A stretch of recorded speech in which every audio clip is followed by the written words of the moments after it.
कार्तिक वारीच्या शेवटच्या दिवशी म्हणजे बत्ती एकादशीला निवृत्तीनाथांनी सर्व संत मंडळींना आनंदीत बोलावून ज्ञानदेवांचा हा संकल्प सांगितला. ज्ञानदेवांनी नामदेवांना हा संकल्प आधीच सांगितला होता. नामदेवांनी ज्ञानदेवांना समजवण्याचे आटोकाट प्रयत्न केले.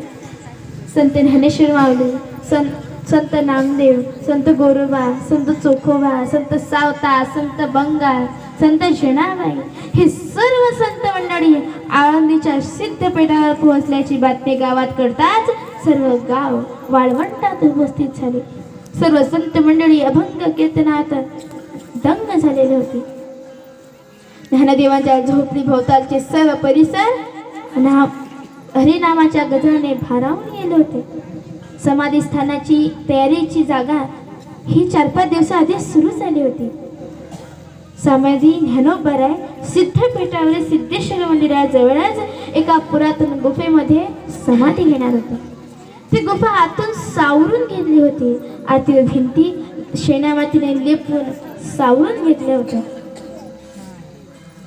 सज्जन हो, कार्तिक वद्य द्वादशीच्या वेळेस ज्ञानदेव सायंकाळच्या वेळेस सर्व संत मंडळींसमोर अखेरचे कीर्तन करणार होते. त्यानंतर ते मौन पाळणार होते. त्यांच्या अखेरचे शब्द ऐकण्यासाठी वाळकऱ्याचा मेळा वाळवंटात लोटला होता.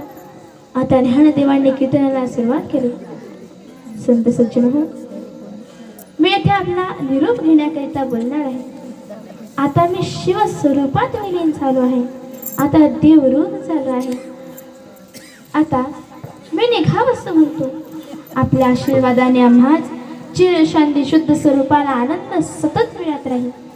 एवढे बोलून ज्ञानदेव सर्वांना प्रणाम करतात आणि आपल्या झोपडीकडे निघून जातात.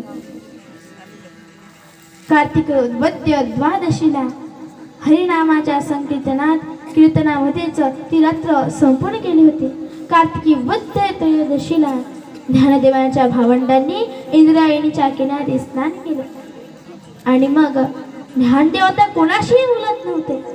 नामदेव सायंकाळच्या वेळेस समाधी स्थानाला बघण्यास गेले.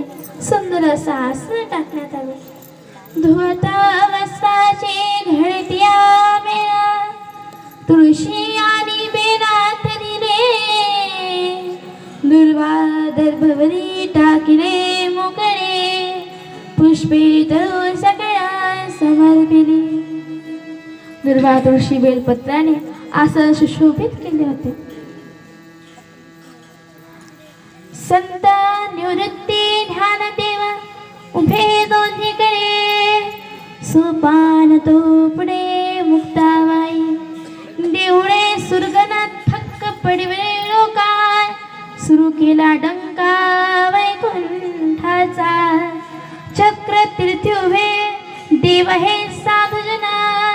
करविले स्नान ज्ञानोबाचा. जनाबाईने पंचारती उभारली. नामाच्या हाती गणाक्षदा. सज्जन हो, संतांनी देव सुरगण चालली विमाने लंकापुरी. फक्त संतांनी गंधर्वच नव्हते तर साक्षात भगवान साक्षात रुक्मिणी माता आणि भगवान विठ्ठल होते.